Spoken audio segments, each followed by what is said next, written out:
Corona virus चुड़ैल।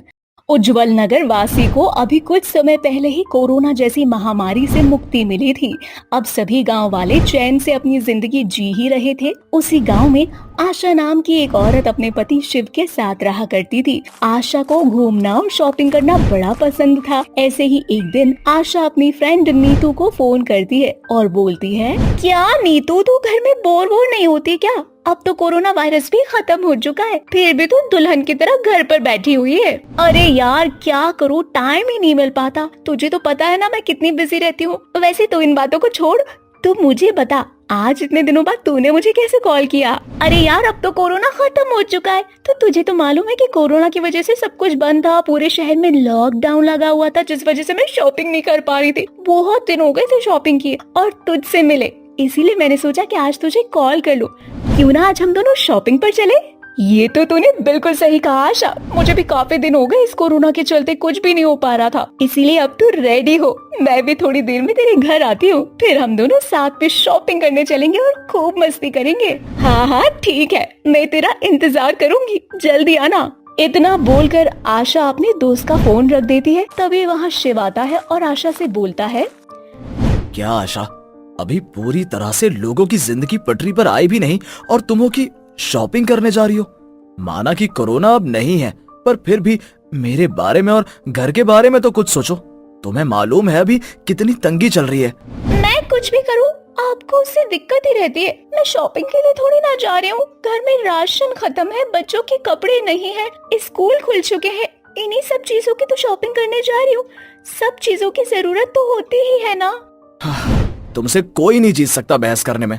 तुम्हें जो करना है करो तुम।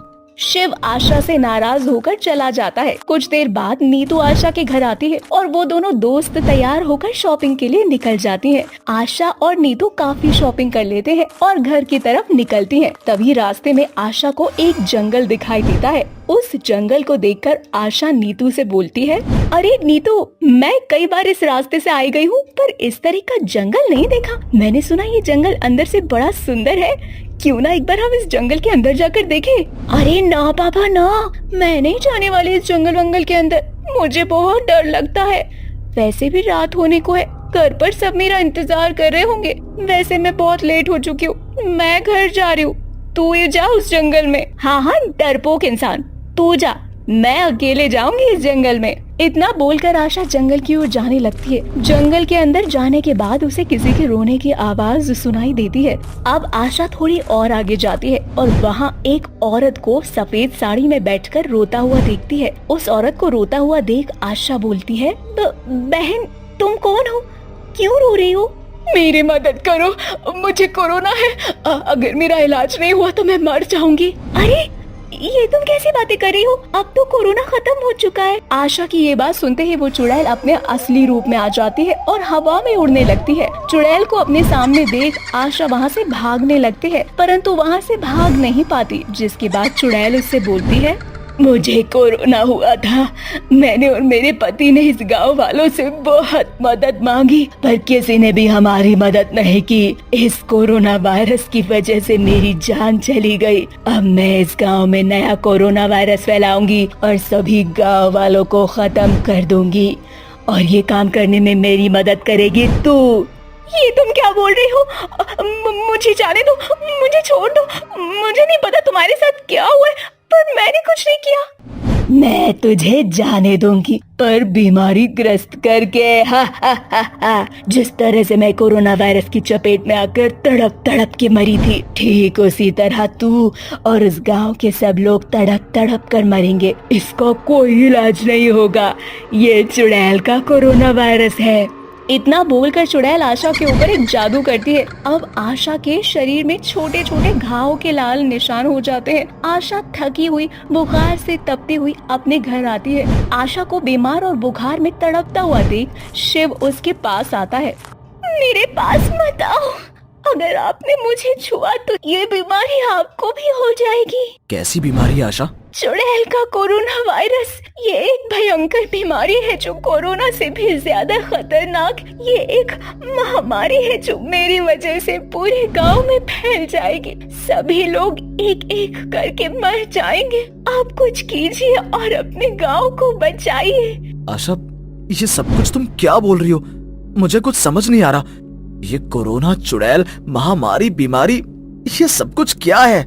जिसके बाद आशा शिव को सारी बात बताती है। आशा की बातों को सुनकर शिव को उसकी बातों पर यकीन नहीं होता। वो जबरदस्ती आशा को डॉक्टर के पास ले जाता है। डॉक्टर आशा को कुछ दवाइयाँ देता है पर उन दवाइयों से आशा की तबीयत ठीक नहीं होती। और जब आशा डॉक्टर के पास जाती है तो देखते है कि डॉक्टर भी बीमार पड़ चुका है। इस तरह से धीरे धीरे चुड़ैल का कोरोना वायरस पूरे गाँव में फैल जाता है। अब गांव के काफी लोग बीमार पड़ चुके थे। आशा भी मरने के कगार पर आ चुकी थी, परंतु मरने से पहले आशा अपने पति से बोलती है, अब तो मेरी बात मान जाइए। ये सब कुछ उसी चुड़ैल का किया हुआ है।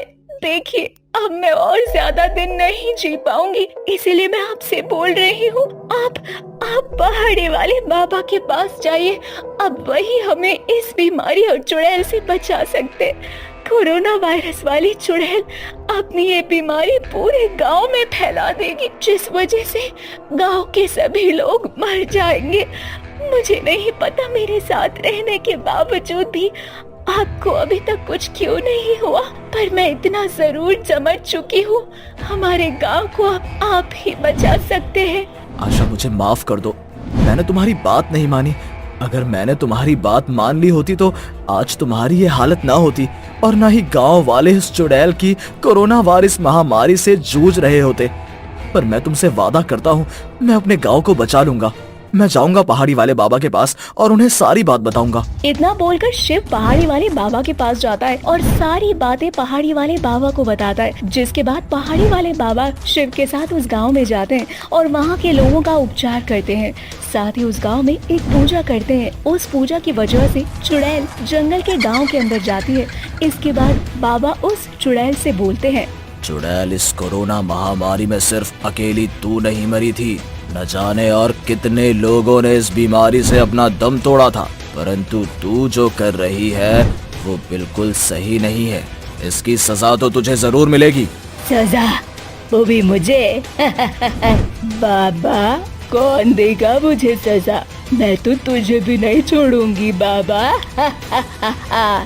चुड़ैल, अपने दुश्मनों को कभी कमजोर नहीं समझना चाहिए और मैं तेरा दुश्मन हूँ, क्योंकि तू इन गांव वालों के साथ बहुत गलत कर रही है। इसलिए तुझे मैं हमेशा के लिए खत्म कर दूंगा ताकि तू दोबारा कभी आकर ये महामारी ना फैला सके। इतना बोलकर बाबा हवन करते हैं और हवन कुंड से एक चमत्कारी त्रिशूल प्रकट होता है। बाबा उस त्रिशूल से चुड़ैल की नाभि पर मारते हैं, जिसके बाद चुड़ैल हमेशा हमेशा के लिए खत्म हो जाती है। उसके मरते ही गांव से वो बीमारी भी खत्म हो जाती है और धीरे धीरे सभी लोग ठीक होने लगते हैं। परंतु आशा नहीं बच पाती, वो मर जाती है। जिसके बाद शिव को अपनी गलती का एहसास होता है। वो रोते हुए आशा की लाश से बोलता है, मैंने तुम्हारी कभी भी नहीं सुनी आशा, उस समय भी नहीं जब तुम मरने वाली थी। मुझे माफ कर दो आशा, मैंने अपने गांव को तो बचा लिया पर तुम्हें नहीं बचा पाया। शायद इसलिए मुझे ये बीमारी नहीं हुई ताकि मुझे अपनी गलती का पछतावा रहे। जिसके बाद सभी गांव वाले चैन की जिंदगी जीने लगते हैं, तो वहीं शिव अपनी बीवी की यादों के सहारे जीने लगता है।